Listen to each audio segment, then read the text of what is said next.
Oh man, just excited that Wednesday's finally here. Love the focus of the guys. Good practice. You feel the energy in the air. Guys are excited to go play, and it's been a long time coming. And it's just at some point we got to go play. And so it was a fun day. It's been a good week. So last day of pads today. Out in shorts tomorrow. Kind of team script type day, and then. Good meetings and walk through on Friday, and head up to Charlotte and get ready to play, man. It's a fun time. But, proud of the guys, proud of the work they put in. The staff feel good about our plan, and we got to go execute and apply it to whatever we get in the game.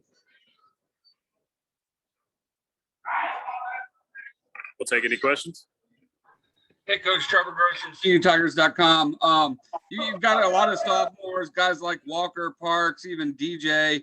Never played in front of a crowd this big with this kind of noise level, and of course, freshmen like Will Shipley. How much of an eye opener is that going to be for those guys? Well, that's what they came here for, so we're gonna find out. Like I said, you just got to go play, and there's no greater teacher than experience. That's for sure. You can only prepare. You do the best you can in college football to prepare your guys. We had a good crowd in the spring, but obviously we couldn't have more than 20,000, all season last year. So we got two classes that this will be a whole new experience for them. But man, that's exciting. That's what you come to a place like Clemson for, college football, and to have, that experience. So it's definitely a part that we missed last year, and good opportunity for them to get some experience. Dabo, this is Matt. I know you said that teams wouldn't let you all run the ball last year, and we're really stacking the box and trying to keep you from running it. If Georgia were to do that, is it a situation where you maybe have to throw it 40 or 50 times, or do you feel like you guys really have to stick with a run game even if it's not going great? I think we got to do whatever we got to do to win the game.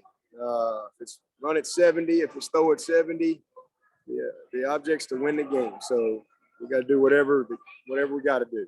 And as I've said many times, these are the hardest games that you play all year. These openers, regardless of who you play, but especially when you play an opponent like Georgia, with the type of personnel that you're going to see. There's just so many unknowns. So, we got to make the right adjustments and get a feel for, who they're going to be. We know what we think we know, but you don't ever know in these openers till you get in the game and you start playing. So the objective is to win the game. We're going to do everything we can to do just that. So certainly, in a perfect world, we'd love to be able to do both effectively. And hopefully that'll be the case. But we got to do to find a way to win the game.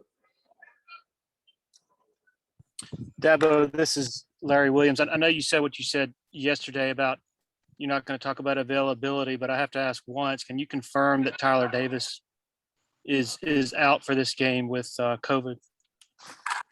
No, I'm not. We're not going to confirm anything other than Saturday. We'll let everybody know who's available and who's not. But, unless we got somebody with a long-term injury that we talk about, we're going to roll with the same policy we had last year.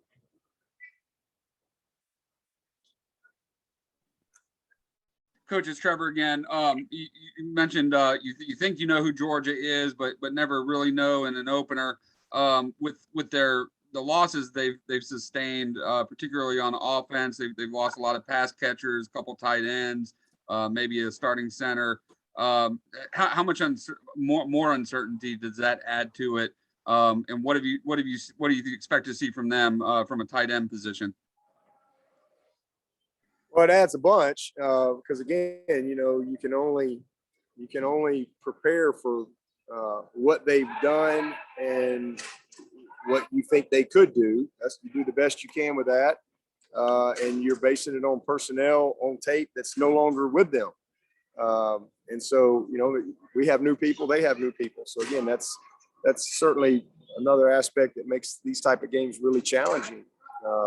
It's just the way it is. And sooner or later, you just got to go play. And And we got to do a great job as coaches and helping them, make the right adjustments and make sure we got answers for whatever we see in the game. But there's a lot of unknowns with their personnel. We've got guys that they haven't seen a whole lot of either. So that's just part of what comes with openers like this.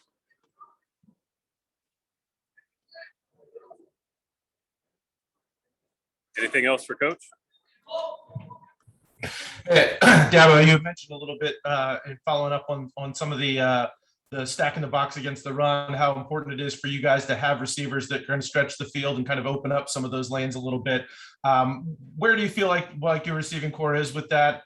Do you feel like there's guys that are ready to sort of step into that role to make the downfield passing attack a little more of a challenge for defenses so they can't so consistently stack the box like that?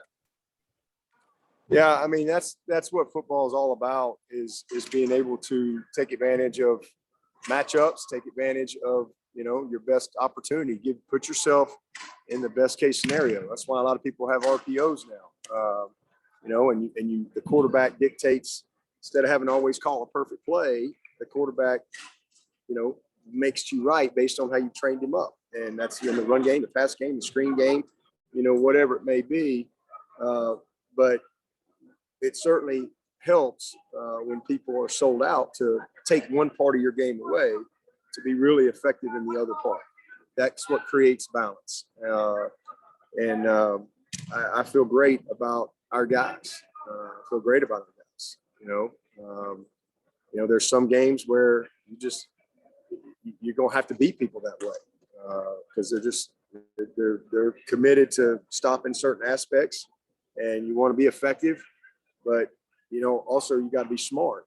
And, so some people's committed to certain things, then that means they're a little more vulnerable in other areas if you're good enough to take advantage of those things. And we love our guys. They practiced well. They're ready to go play. So, we got to do a good job of putting them in good situations to be successful. And hopefully, again, when it's all said and done, not just with this game, but with our entire season, we'll be able to, be a little more balanced, which is what we like to be. Hey, Coach, it's David Hood with Tiger Nets. I think it's interesting that both you and Tony Elliott called Justin Ross the alpha dog out there, or the alpha male. As we get closer to him playing for the first time in 19 or 20 months, do you see a little extra spring in the old man's step? Do you get the chance that he's really, really excited about Saturday? Oh man, he's been excited since day one. He's been ready to play since day one. I'm just really proud of him and just appreciate his example. It's one thing to have passion about doing something. It's another thing to have perseverance to go with it. And man, he is, and it takes both. You can't just have passion. You gotta persevere at some point as well. Man, he has truly persevered through so much to this point, and it's just a blessing, to watch him, and excited to see him have a great year. Dabo, this is Matt again. Can you take me back to when you saw EJ for the first time and just how rare it is having two guys like that from the same high school that are that kind of players? Yeah, first time I saw EJ, I was like, wow, he's a faster Justin Ross. That was kind of my reaction. I mean, it looks like they're like clones. They're almost the same length. EJ might be a little longer, to be honest with you. EJ, Justin would probably be mad at me, but, and argue with me, but EJ's probably a step faster, but they're both just super explosive and very elite in their quickness and lateral movement, change of direction. Both have elite ball skills. They're both tough as they come. They came from the same program. And, they're just kind of eerily similar, to be honest with you. And it's really cool to see them both now. Now that EJ has kind of had a year under his belt to grow up, really learn what to do, become a technician, much more of a complete player. He's stronger than he was last year, and obviously more experienced and more knowledgeable, and as a result, more confident. So that's a good little 1-2 punch from those guys. Just a Dabo, quick I follow know, up. Do you remember what year he? Sorry, just real quick. Do you remember what year he kind of came on your radar? Was it his sophomore or junior year? Do you Yeah, remember? well, we saw him. We saw him early when we were recruiting Justin. You know, we were able to identify him early, just watching him play as a young guy, and I guess he was a sophomore when Justin was a senior, and so we got to see him early, see his skill set. You know, the coaches were high on him there, so we kind of had our eyes on him early, and then he just exploded at our camp and also as a junior.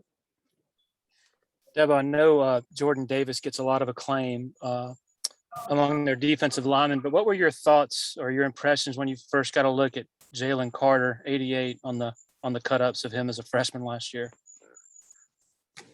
And they all look the same. They're all massive.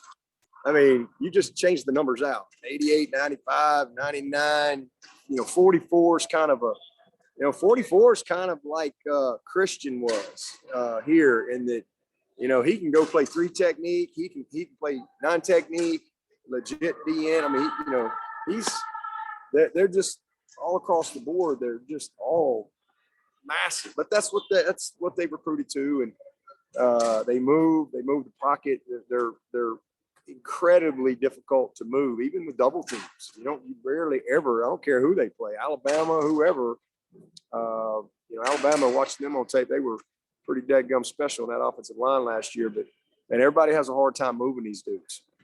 So, you gotta attack them in different ways because they are amazingly athletic with that size that they bring all across the front. And then those backers are outstanding players. As I said yesterday, they're built through the middle. The 2 safeties are incredible. So, right up the middle, they're about as stout as you can get and really strong on the outside. Obviously they got a couple of new pieces on the outside, but man, you win football from the inside out, and they're really, really strong in that area. Dabo, is there anything you can do to try to maybe run hurry up or tire those guys out or try to keep them from subbing and stuff? Or is there anything you can do as far as that to try to use their size to put disadvantage? There's lots of things you can do, but I'm not going to unveil the game plan here on Wednesday. There's a lot of things we can do. Maybe they'll let us play with 12. I don't ask the refs before the game, but I don't know if they'll let us do that. Anything else for Coach? It's David again. I know that a lot of times for the ACC championship, you go do a walkthrough on Friday at the stadium. With the new field turf up there, are you guys going to go by and take a look at the settings, or just wait until Saturday? No, we'll stop by. It's just kind of a routine for us there in Charlotte. And as you said, they've changed the surface out. We got a lot of guys who haven't been there. So with a later game and all that stuff, we'll definitely, stop by for just a short, brief walk around. How about Gary McDaniel, Clemson Sports News? How does Team 126 feel to you as a team as you guys in the final week preparation for Game 1? Have they met your goals as far as your team goals and some of the things you set forth as you want to see your team mature at this point? Oh, they've exceeded, my expectation of what the standard is here, what our core values are, buying into how we do things. They've been exceptional. They really have. They've exceeded that in all areas. They have practiced and responded and done everything that's been asked of them. They had a great summer. There's tremendous leadership. And again, this is one of the older teams that I've had, and that has shown. This is a great group. I love our guys, man. I love this team, and appreciate the effort that they put in to get themselves ready, and excited to go see them play, and then excited to see where we are, and then what we got to do to keep moving forward. We'll take one more for Coach if anybody's got one. All right. In the absence of a final question, we will wrap up.